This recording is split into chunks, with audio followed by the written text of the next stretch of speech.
Rome crossed borders, conquered armies, and imposed its law. But there is a people whose echoes still resonate in modern culture, challenging everything we have learned about power.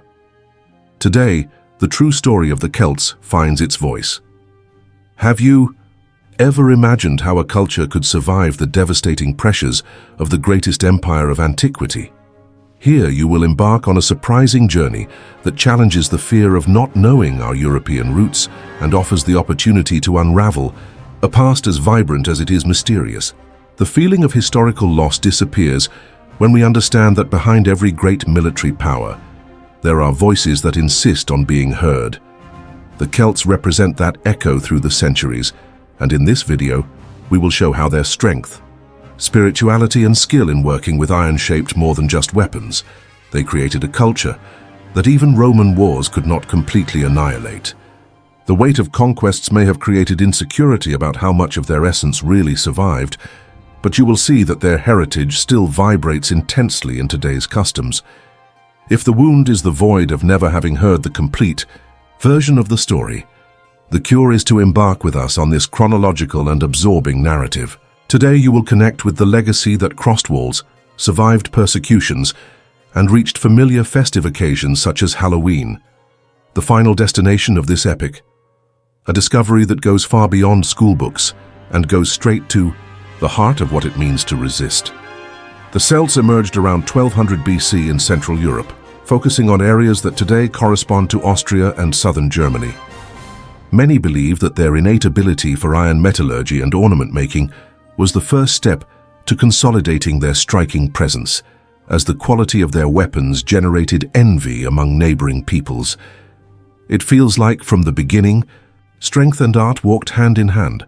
This initial moment is often associated with the Hallstatt culture, which represented the Iron Age in its most pioneering phase.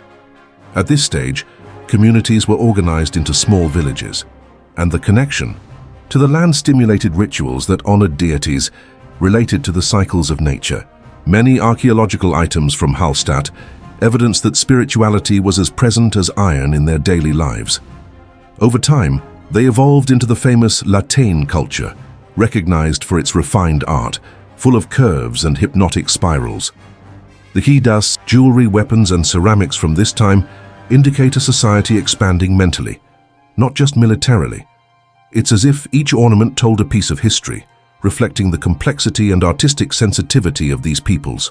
Many scholars advocate that the transition from Hallstatt to Latène was not just a cultural change, but also a milestone in social maturation.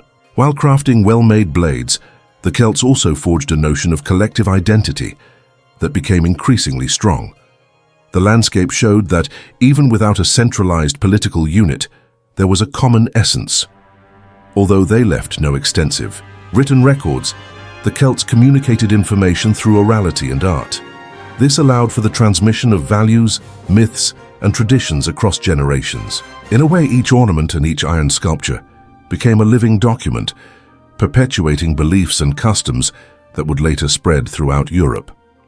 Interestingly, the remains found in archaeological sites indicate that warrior, priestly, and artisan classes were already emerging in this early phase. This revealed a hierarchy, and at the same time an organization based on skills and functions essential for survival. Perhaps it is this ability to divide roles that made Celtic civilization so resilient in various conflict scenarios. And while many believe that the fate of the Celts was merely to collide against the force of the Roman Empire, the reality proves that even before Rome established its dominance, these peoples had already built solid foundations. But was there anything capable of halting the spread of their culture, forged in iron and tempered by spirituality? The Celtic expansion was a true phenomenon in Europe. They spread across regions that today correspond to France, then Gaul, England, Ireland, the Iberian Peninsula, northern Italy, and even the Danube Valley. Each tribe maintained unique characteristics, but all shared the same linguistic root and cultural traits that united them in spirit. This diffusion did not happen in the blink of an eye. It was a process that involved knowledge exchange, occasional confrontations, and strategic alliances. In every place they passed through, the Celts absorbed and transformed local elements, yet without losing their essence. It is intriguing to note how they managed to adapt their traditions, preserving the core of their beliefs and customs while still interacting with other peoples. Regarding social organization, there was generally a warrior elite responsible for defense and territorial expansion, demonstrating power and prestige at ritual events. Below them, farmers and artisans sustained the economy and ensured the prosperity of the group. And, as a spiritual force, the druids acted not only as priests, but also as advisors, mediators, and keepers of ancestral wisdom. This versatility may explain why the Celts were able to navigate such diverse environments, from the mountains of northern Italy to the Atlantic islands. Even without a centralized political unit, the feeling of belonging to the same linguistic and cultural trunk served as the cement that kept the tribes cohesive during moments of alliance. Nevertheless, internal disputes were not uncommon. Many accounts show that the Celts built fortifications known as oppida, which served as centers of commerce and protection. Within these large settlements, trade flourished, bringing products from various parts of Europe. This flow of goods not only enriched the tribes, but also spread cultural influences, turning the Celtic world into a melting pot of ideas. During ritual celebrations, the boundaries between tribes often dissolved, creating space for marriage agreements, diplomatic pacts, and even sports competitions. In such moments, the perception emerged that, although they were various groups, they all had something in common, a worldview connected to nature and the sacred. And if thinking about independent tribes is already fascinating, it's even more curious to imagine the reaction of other European powers in the face of such a dynamic cultural mosaic. After all, how to confront peoples who, despite being dispersed, seem so united by beliefs and art? This question would echo strongly in the context of the Roman Wars. The first major clash between the Celts and Romans occurred in 390 BC, when the Senones tribe sacked the city of Rome. This episode not only shook the security of the emerging power, but also left a deep scar in the Roman imagination, which began to nurture a true terror of the Celts. The fear of a new attack would lead Rome to rethink its defenses and military strategies. The Gallic Wars, 58-50 BC, intensified the conflict. Led by Julius Caesar, the Romans faced a charismatic opponent in Vercingetorix, capable of unifying the Gallic tribes around a common goal to prevent Roman expansion. However, the resistance would not be sufficient to avoid defeat at Alesia in 52 BC, marking the beginning of the Romanization of these regions. It is intriguing to note that the so-called Roman Wars focused on territorial expansion, found in the Celts one of the strongest cultural barriers. Caesar described the Gauls as brave and skilled in the art of war, but also emphasized their barbarism to justify the Roman advance. Nevertheless, cultural assimilation was inevitable at many points, and Celtic life underwent profound transformations. The fall of Gaul to Caesar signified not just loss of territory, but also a process of acculturation. Roman customs were progressively imposed, and local elites that adhered to the Roman model could reap benefits. Despite this, ancient Celtic traditions did not disappear immediately. They blended with new customs and survived, albeit in a more discreet manner. Amid these tensions, stories of dramatic battles emerge, where the courage of Celtic warriors was evident in ambushes, sieges, and hand-to-hand combat. The military superiority of Rome, with disciplined and well-equipped legions, gradually suppressed the centers of resistance. And for every Roman victory, the fear of uprisings inspired additional defensive constructions and intensified repression. Curiously, some Celts chose to serve as mercenaries for the Roman army itself, seeing this as a chance for survival and economic gains. This attitude reinforces the complexity of the relationship between the two peoples. It was not just confrontation, but also tactical cooperation at pivotal moments. This type of historical paradox shows that even in times of war, unexpected alliances could emerge. In the end, Roman strength prevailed over most of the continent, but would its dominance extend uniformly across all Celtic regions? And even more intriguing, why would some islands resist so vehemently, defying the orders from the center of the empire. When the Romans landed in Britain in AD 43, they perhaps expected a repeat of what happened in Gaul. However, the local reality showed that the empire's renown did not always translate into easy conquests. Queen Boudicca of the Iceni led a revolt in AD 61 that destroyed several cities under Roman rule, shaking the confidence of the invading power. The Roman presence, no matter how intense, could not completely subjugate Celtic culture. In the north of the island, the Picts, in present-day Scotland, imposed a remarkable resistance, so much so that Rome built the famous Hadrian's Wall as a way to maintain a physical barrier. This effort is a living testament to the difficulty of subduing groups that remained faithful to their own roots. Outside the imperial borders, Ireland remained inaccessible to Roman legions. This land, even further away, became a refuge for Celtics' traditions, allowing them to flourish without the direct influence of Roman administration. It feels as if the core of Celtic culture found a sanctuary there, where myths, rituals, and genealogies continued to be passed down orally from generation to generation. Even in occupied Britannia, Roman villas coexisted with Celtic settlements, generating a mix of lifestyles. While some adopted Roman customs to benefit from trade and political advantages, others continued to honor their ancient deities and preserve pagan festivals, albeit in a more reserved manner. The maritime routes connecting the different Celtic islands increased cultural exchange among the tribes. Stories of heroes, gods, and battles crossed the sea, weaving a network of myths that reinforced a shared identity.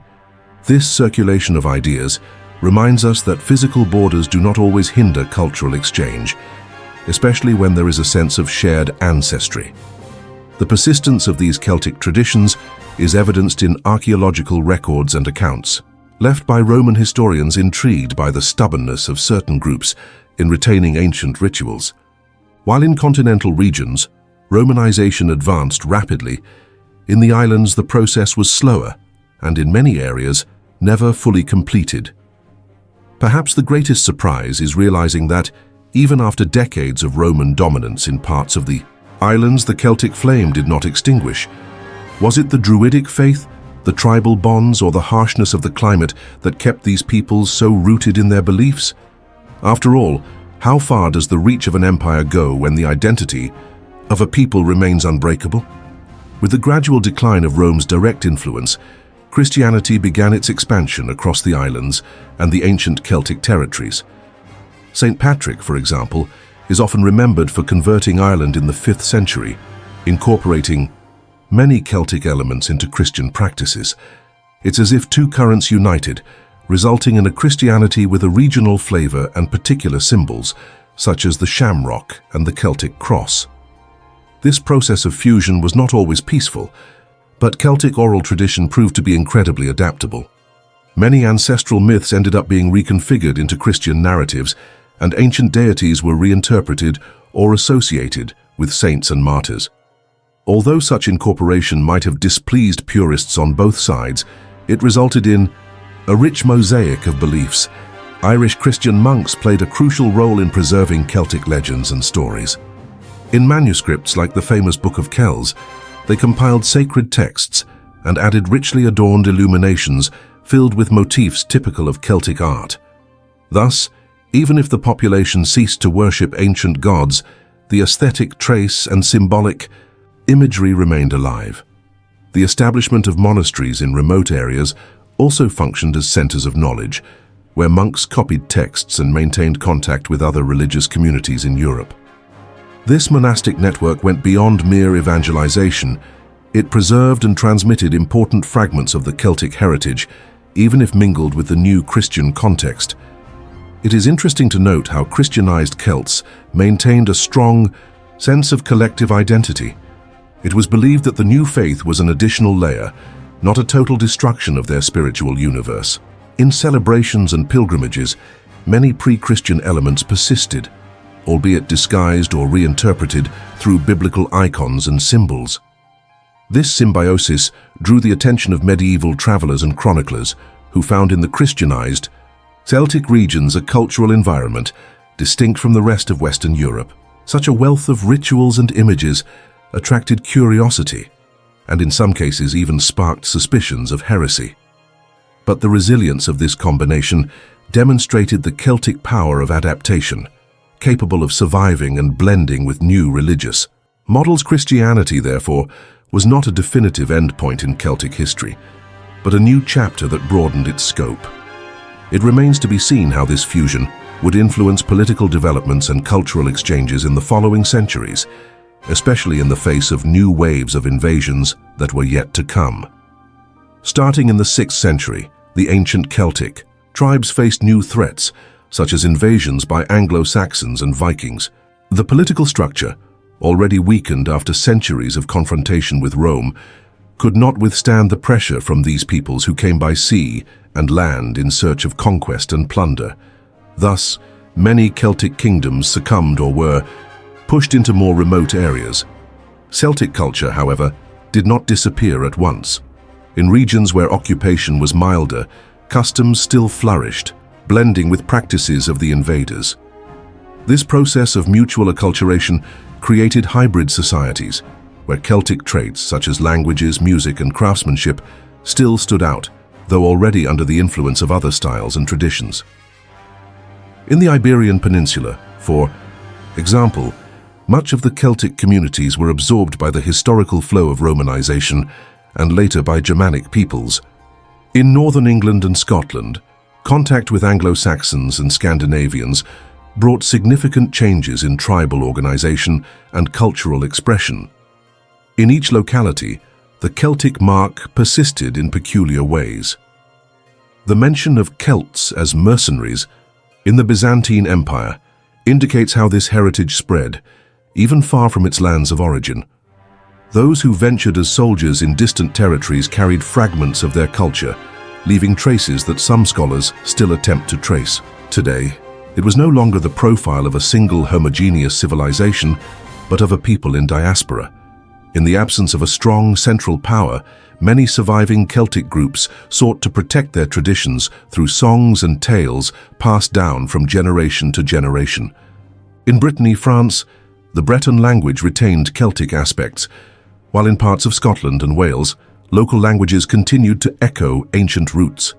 Over time, modernity brought new layers of influence, further diluting the original purity of Celtic cultures. However, festivals, symbols, and popular imagery endured in subtle or manifest ways, proving that the invading forces were not able to completely eradicate this legacy. This is the point where history, myth, and faith intertwine almost indistinguishably.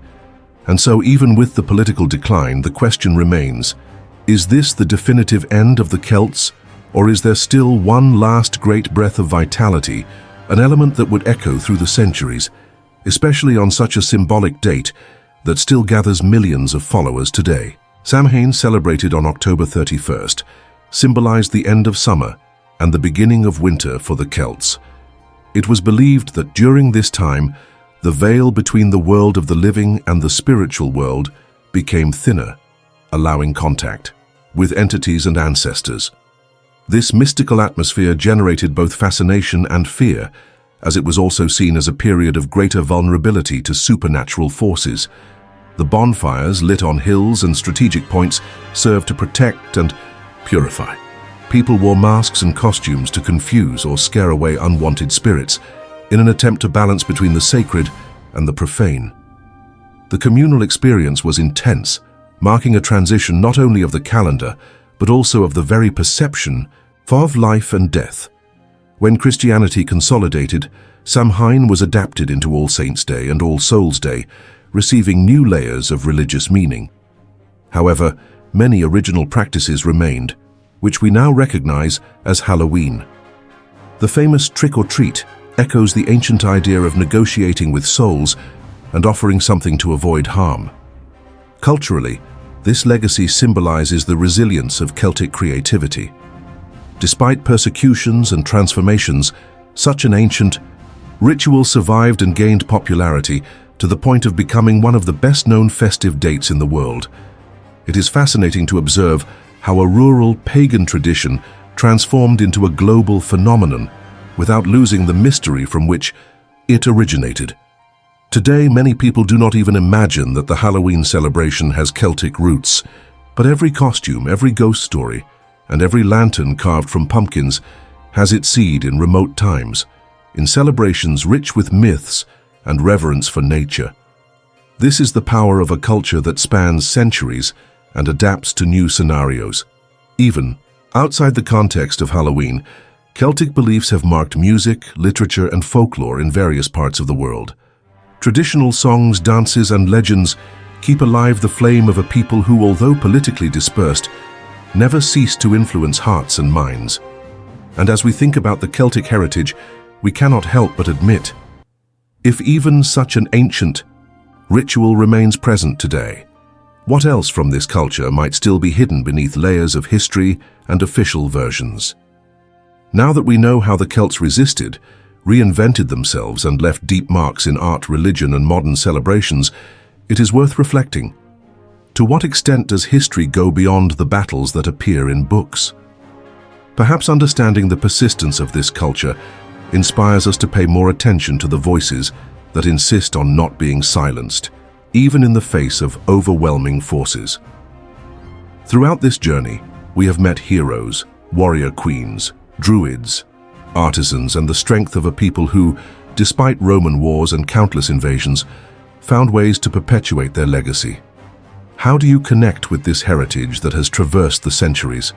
Share your impressions in the comments and express your thoughts on the fascination surrounding the history of the Celts. And if you feel inspired to seek more details about Celtic mythology, the Romanization of Europe, or the impact of local cultures in shaping our current world, remember that each discovery can be one more step toward honoring peoples who refused to vanish. History remains alive when we allow ourselves to learn and question.